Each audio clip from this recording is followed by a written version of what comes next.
अब हम समझेंगे कि प्रेजेंट परफेक्ट टेंस के पैसिव वॉइस कैसे बनते हैं। तो अगर प्रेजेंट परफेक्ट टेंस के रूल्स की बात अगर हम लोग करें तो हमें मालूम है कि इसमें हैज़ या फिर हैव आता है। तो हम लोग करना क्या है कि इसके साथ में जो भी वर्ब आती है वो आती है वर्ब की थर्ड फॉर्म। हम हैज़ और हैव के साथ में एक शब्द जोड़ देंगे जिसका नाम है बीन। या तो हम कर देंगे हैज़ या फिर कर देंगे हैव और दोनों के साथ में जोड़ेंगे बीन। और देखिए पहले से थर्ड फॉर्म यहाँ पर अवेलेबल है इसलिए हम लोग उसकी थर्ड फॉर्म को थर्ड फॉर्म में ही रख देंगे। हैज़ और हैव को चेंज करते हैं हैज़ बीन और हैव बीन में। अगर आपका डायरेक्ट डायरेक्ट है तो हैज़ और हैव को चेंज करते हैं हैड में, तो ये कन्फ्यूज़न बहुत ज़्यादा रहता है, इसको थोड़ा दूर करने की कोशिश करें। तो कैसे बनेगा कि he has bought a cycle, तो ही सब्जेक्ट हो गया, बाउट मेरा वर्ब हो गया, इस साइकिल मेरा हो गया ऑब्जेक्ट। ईजी क्वेश्चन जरूर है लेकिन अगर आपका बेसिक क्लियर नहीं तो आपको बहुत प्रॉब्लम होगी। बेसिक क्लियर कर लो फिर मैं बहुत ही टफ लेवल ब्रेक चलूँगा, फिर आपको चीज़ समझ में आएंगी। तो कैसे बनेगा इस साइकिल, अब साइकिल एक है इसलिए मेरा यहाँ पर आएगा हैज़ बीन। बाउट एक थर्ड फॉर्म ऑलरेडी है, यहाँ पर आ जाएगा बाउट बाई हिम। उसके बाद she has not prepared the project, project अपना ऑब्जेक्ट है तो यहाँ पर ले लीजिए द प्रोजेक्ट। अब प्रोजेक्ट सिंगुलर है इसलिए मेरा आ जाएगा हैज़ और नॉट बीच में रखना है, नॉट बीन। और प्रिपेयर्ड तैयार करना बाई हर, सी का हो जाता है हर। हैव यू डन दिस, अगर हैव आगे आता है तो ये क्लियर है कि हैज़ या हैव आगे पहले आएगा वो मेरे ऑब्जेक्ट के अनुसार, यानी कि जो शब्द आने वाला बगल में। तो ये मेरा रहा दिस मेरा ऑब्जेक्ट, तो दिस को आगे लिखेंगे तो दिस सिंगुलर माना जाता है इसलिए इसके आगे आएगा हैज़। हैज़ दिस और बीन मेरा यहाँ पर रखा जाएगा, has this been done by you question mark. इस तरह से इसको बनाएंगे। अगर हम लोग क्वेश्चन वर्ड आगे रख देते हैं तो क्वेश्चन वर्ड हमने सीखा था उसको सेम वैसा ही वहाँ पर रख देते हैं। अभी क्वेश्चन वर्ड वाला क्वेश्चन मैं दूंगा जिसमें आपको ये कन्फ्यूजन हो जाएगा कि इसका आप कैसे बनाएं, वो भी आगे हम लोग सीखेंगे धीरे धीरे करके। फिर इसके बाद दिस मेरा ऑब्जेक्ट है तो दिस को रख दिए यहाँ पर और दिस सिंगुलर होने की वजह से अपने साथ में आगे लाएगा हैज़। नॉट कहीं भी आए तो यहाँ पे जोड़ देंगे बीन प्रोवाइडेड बाई, दे का हो जाता है देम। और मोस्ट इंपॉर्टेंट अपना क्वेश्चन मार्क ध्यान रखना है। इसके बाद बात करते हैं प्रेजेंट परफेक्ट कॉन्टिन्यूअस टेंस की। तो देखिए प्रेजेंट परफेक्ट कॉन्टिन्यूअस की समस्या ये है कि इसमें ऑलरेडी बीन रखा हुआ है। जैसे कि मैंने कहा हैज़ और हैव के साथ में बीन जोड़ दो तो बन जाएगा पैसिव वॉइस। अब इसके अंदर ऑलरेडी बीन है, अब मैं इसका क्या करूं? बी के साथ में बीन नहीं रख सकते, बीग नहीं रख सकते, कुछ भी नहीं रख सकते हो आप यहाँ पर, इसलिए इसका पैसिव वॉइस नहीं बनता है। अगर आपको बिल्कुल ज़बरदस्ती करके बनाना ही है, मतलब मुझे बनाना कुछ भी हो जाए, तो बनाने के लिए ये कर सकते हो कि this work has been done by your brother since morning. तो यहाँ पे सेंस बोल निकले जो होना चाहिए, तुम्हारे भाई ने सुबह से काम किया है, कुछ ऐसे अर्थ निकलेगा, इसलिए इसका पैसिव वॉइस नहीं बनता है। तो यहाँ पे हेल्पिंग वर्ब की प्रॉब्लम होने की वजह से ऐसे यहाँ पे चीज़ें सामने आती कि ये नहीं बन सकता है। अब बात करें पास्ट के इंडेफिनिट की, तो यहाँ पे दो बातें शुरू होती हैं।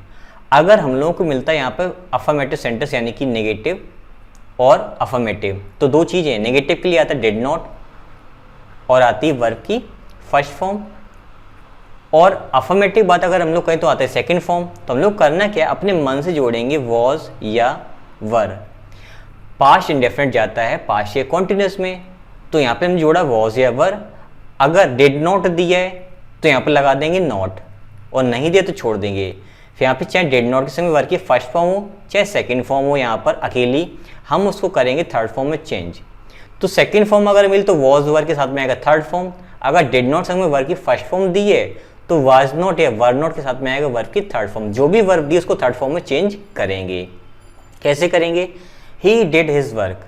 अब यहाँ पे देखिए ध्यान से, ये डिड जो है इसके बाद कोई भी नॉट नहीं है, तो ये खुद एक मेन वर्ब है। अगर डिड नॉट होता तो हेल्पिंग वर्ब हो जाती।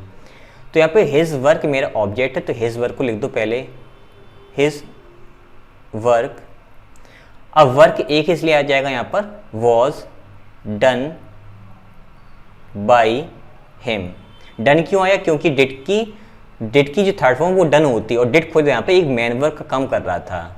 अगला देखिए द मैन सजेस्टेड दिस, तो दिस मेरा ऑब्जेक्ट है, तो यहाँ पर दिस सिंगुलर होने की वजह से आ जाएगा वॉज। सजेस्टेड सेकेंड फॉर्म है, चेंज करें थर्ड फॉर्म में, तो इसकी थर्ड फॉर्म भी खुद यही होती है, सजेस्टेड बाई द मैन। इसके बाद the tall man did not tell you, अब देखिए यहाँ पे डिड नॉट के संग में ये हेल्पिंग वर्ब बन गया, तो ये टेल मेरी होगी वर्ब, जबकि यहाँ पे नॉट में इसलिए मेरी थी ये खुद वर्ब, और यू हो जाएगा मेरा ऑब्जेक्ट, तो यू को आगे लेंगे, यू अपने अकॉर्डिंग लाता है वर्ब। अब इसके बाद आएगा मेरा नॉट, और टेल की थर्ड फॉर्म होती है told by the tall man. Clear? फिर देखें दे स्प्रेड द न्यूज़ एगो। अब यहाँ पे छोटी सी प्रॉब्लम शुरू होती है कि स्प्रेड जो है वो एक ऐसी वर्ड इसकी तीनों फॉर्म सेम होती हैं। तो मैं बात करूँ इसकी फर्स्ट फॉर्म और सेकंड फॉर्म, तो दोनों सेम होती हैं। अगर मैं कहूँ फर्स्ट फॉर्म के एस और एस वाला सिंगुलर वर्ब, तो इसकी होती है स्प्रेड्स। अब ध्यान यहाँ पे ये दो कि दे के साथ में स्प्रेड सेकंड फॉर्म भी आती है और दे के साथ स्प्रेड फर्स्ट फॉर्म भी आती है, तो ये प्रेजेंट में है कि पास्ट में है।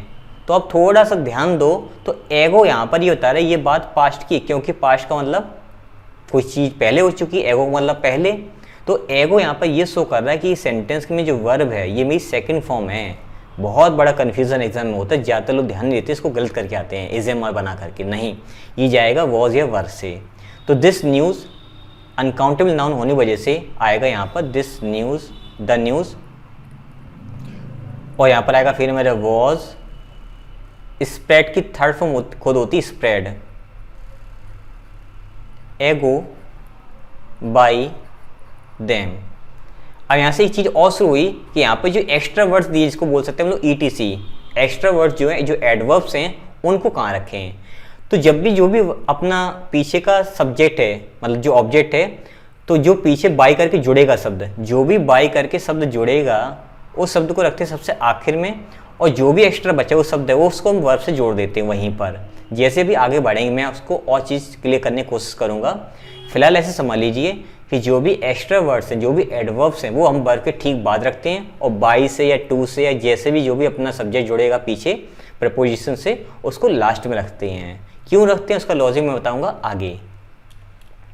Did they solve it, did आगे आया है तो इसका मतलब वॉज या वर्ब आगे आएगा। तो सॉल्व करते हैं इसको। दे मेरा सब्जेक्ट है, सॉल्व मेरा वर्ब है, और इट मेरा ऑब्जेक्ट है। अगर मैं इट को आगे लिखता हूँ तो इट सिंगुलर होता है, इसके हिसाब से आएगा मेरा आगे वॉज। सॉल्व की थर्ड फॉर्म होती है सॉल्व्ड बाई, दे का होता है देम, और मोस्ट इंपॉर्टेंट क्वेश्चन मार्क। इसके बाद why did you join this, तो वाई का रख दो नीचे वाई, इससे हमें कोई दिक्कत ही नहीं है। दिस मेरा ऑब्जेक्ट तो रख दो यहाँ पर दिस। अब यहाँ पे दिस सिंगुलर इसलिए यहाँ पर आगे आएगा वॉज। ज्वाइन की थर्ड फॉर्म होती है ज्वाइंड बाई, यू का हो जाएगा यू और क्वेश्चन मार्क। तो इस तरह से आज हम लोगों ने 2-3 चीज़ें देखी और ये समझा कि चीज़ें कहाँ कहाँ रखी जाती हैं, जिसमें से ये याद रखना है कि अगर मैं हैज़ और है मिले तो हैज़ बीन और हैव बीन थर्ड फॉर्म हो जाएगी। खुद हैज़ बीन और हैव बीन वाला सेंटेंस मिले, प्रेजेंट परफेक्ट कॉन्टिन्यूस का टेंस मिलता है, तो उसमें ऑलरेडी बी की फॉर्म होने की वजह से हम उसका पैसिव वॉइस नहीं बनाते। जबरदस्ती करेंगे तो बन जाएगा, अदरवाइज उसका कोई मतलब नहीं है। फिर पास्ट में इसी सीखा है कि सेकंड फॉर्म हो तो वॉज और वर थर्ड फॉर्म में चेंज करते हैं।